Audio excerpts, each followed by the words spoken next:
ng lungsod ng San Pablo. Bilang paghahanda po, ilagay po natin ang ating sarili sa espiritu ng katalikitan at ng pananalaman.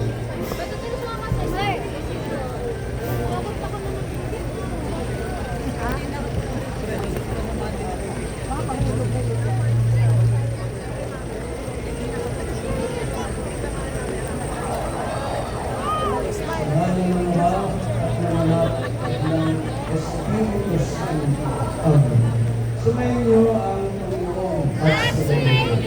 Mga mahal mga kapatid, ang Santa Blenus na panauhin. Ang Diyos ang siyang buhal ng maraming pagpapala at pagpapaspas. Tayo ay nakikipon ngayon upang ating paglangin at ang dinamahal na lungsod, ang lungsod ng Itong Lawa. Ipamanhin natin sa may kapal ang ating mga pagsamo at dalangin at sama-samang hingin ang biyaya ng pagpapala para sa ating lungsod, sa mga namumuno at sa ating mga mamayan. Manalangin tayo. Manalangin mga pangyarihan. Sa iyong dakilang kapasyahan ay pinamanahan mo ang sanlibutan. Ang gawin mo ang aming mga dalangin para sa aming ng bayan upang maging marunong ang namumuno at maasahan ang mga mamamayan sa ikatatagap ng pagkakasundo at katarungan at sa ipagkakaroon ng kapayapaan at pagkalagian sa pamamagitan ng Jesucristo na naghahalin kasama mo at ng Espiritu Santo magpasawalang hanggan. Amen. Pakinggan po natin ang pagbabahayan ng pagkasa. Pagbasa mula sa aklat ni Nehemias. Noong mga araw na iyon, kinuha ni Ezra ng saserdote ang aklat ng kautusan. Dinala niya ito sa patulong binubuo ng mga lalaki, babae at mga batang may sariling gulang at pag-inawa. Mula sa umaga ng tanghali, binasa niya ang kautusan sa harapan ng mga taong nakikipon sa luwas ng bayan. Ang lahat naman ay nahig ng lupa. Si Ezra ay nakatayo sa isang impagladong kahoy na sadyang itinayo sa mga taong iyon. Siya ay nakikita ng lahat sapagkat mataas ang kanyang pinakatayuan. Ang lahat ay tumulong ng buksanan ang aklat. Purihin ang Panginoon, ang dakilang Diyos, ang Britanya. Ang lahat ay nagtaas ng kanilang mga kamay at sumagot. Amen. Amen. Pagkatapos, nagpatira pa sila bilang paggalang sa Panginoon. Binasa ng mga Levita ng maliwanag ang batas na ito ng Diyos at ipaliwanag na mabuti ang kahulugan. Nang malaman ng mga tao ang mga dapat nilang gawin ayon sa kautusan, nabagbag ang kanilang loob. Ano ba't sila'y napaiyak? Ang araw na ito ay pakilang sa Panginoon na inyong Diyos, wika ni Nehemias at Ezra at ng mga Levita.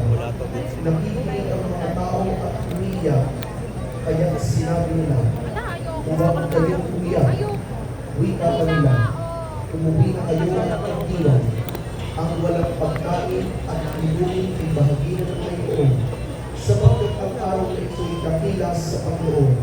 Ang kagalagang gulit niya ay magiging kalakasan niyo. Ang salita ng Diyos. Mga minamahal na kapatid ni Jesus, tumawag tayo sa Ama na bukal ng pagkakala at sa ating sama-samang mga panalangin ay hiningi natin sa Kanya ang pagpapaspas sa ating lungsod. Sa bawat dalangin, sama-sama natin sasabihin, Panginoon, dinggin mo ang aming panalangin. Panginoon, hindi mo ang aming panalangin. Ipanalangin namin ang tukal na simbahan, ang aming obispo at mga pari ng Katedral ng San Pablo. Para sa aming obispo, Maestro Gino Antonio, unang paroko, Jeremy Ito, at ang mga vikaryo parokyan, Lance Domingo, at Oliver Medina, at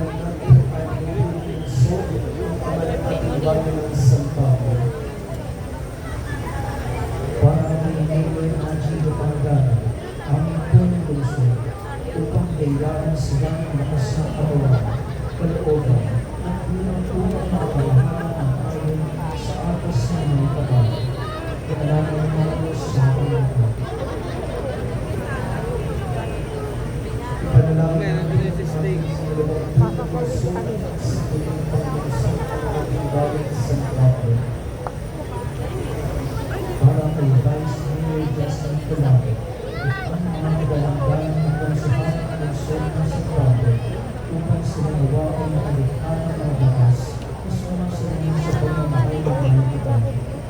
Manalangin tayo sa Panginoon. Ipanalangin natin ang pamana ang lungsod ng San Pablo, lahat ng kawin ito, lahat ng mga nagpapatupad ng kalusan at ang nagpapanatili ng ating kapayapaan. Para sa pangalaang lungsod ng San Pablo at sa lahat ng kawan nito, pamilya awas na ang bilay ng mga ito upang sila ay kapag makatupad sa kanilang mas nagdaang pagtulong tungo sa isang maayos na bayan. Manalangin tayo sa Panginoon. Ipanalangin natin ang ating mga kababayan, lalo na ang mga mararanas ng naging pagsubok sa buhay. Para sa mga kababayan natin mararanas sa kanilang pagsubok sa buhay, lalo na mga may pinagdadaanan sa kalusugan upang sila ay makapagpulo ang aso sa buhay sa tulong ng panalangin ni San Pablo kung pinalitan. Manalangin tayo sa Panginoon. Ipanalangin natin ang mga iwanan natin tungkol sa buhay. Para sa mga nilakang natin mahal sa buhay upang sila ay masilaya ang ilong nila handa at makapiling ng mga banal sa kailangan.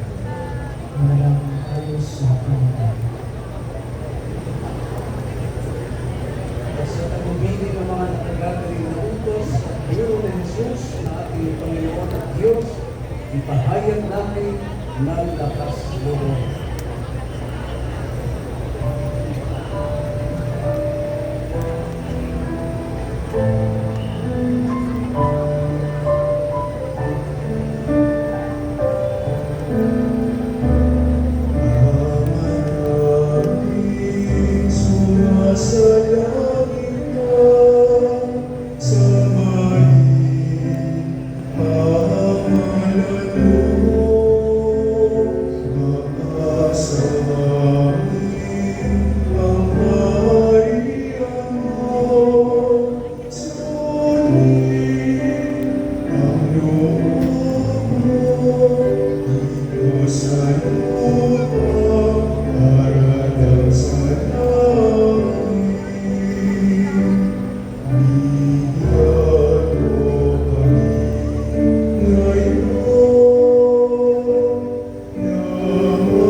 Ngayon po ay ating masasaksihan ang maringan na pagbabasbas ng lungsod ng San Pablo sa pamamagitan ng mga relikiya o ang buto ni San Pablo o ng Ermitan.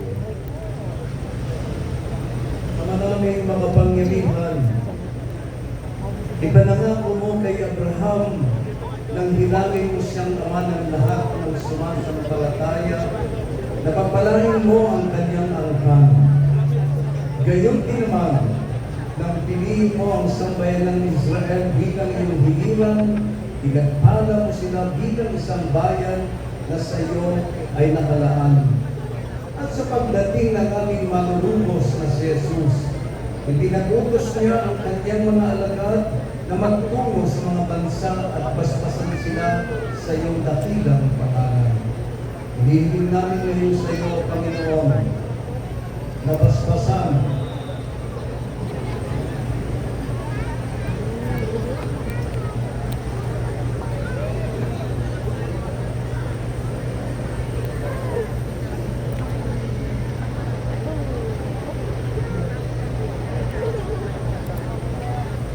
at pagpalain ang minamahal naming lungsod ng Pitong Lawa sa pamamagitan ng panalangin ni San Pablo ng Erbicanyo, ang aming patron. Iligtas mo ito laban sa mga sakuna at salo at panatilihin itong nagkakaisa sa kapayapaan at unawaan ng puso't kalooban.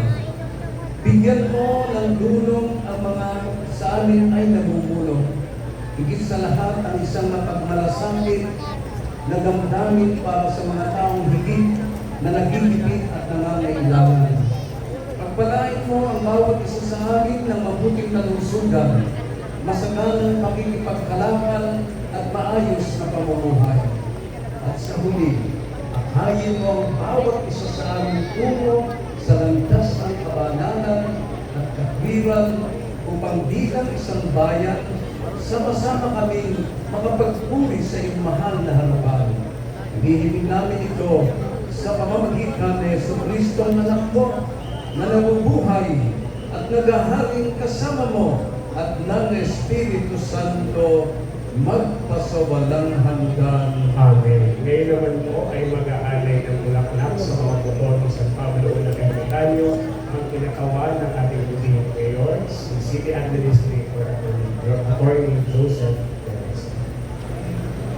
Palakpakan po natin ang ating poon, si San Pablo ang unang Ermitanyo. Viva San Pablo ng Ermitanyo! Viva!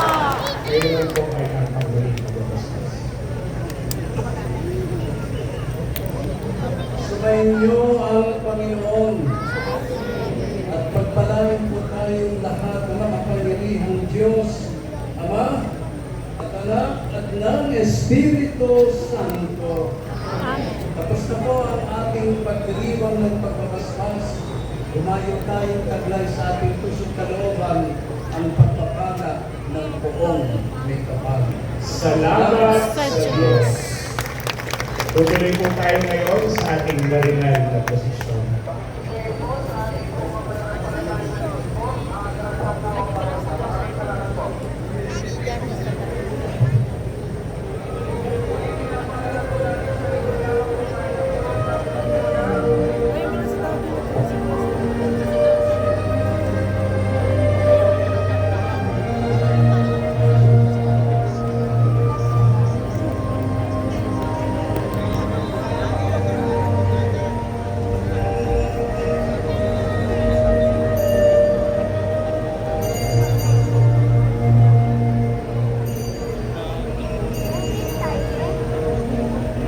Ngayon ay higit na pinagpala at maringal ang aming pinakamamahal na lungsod.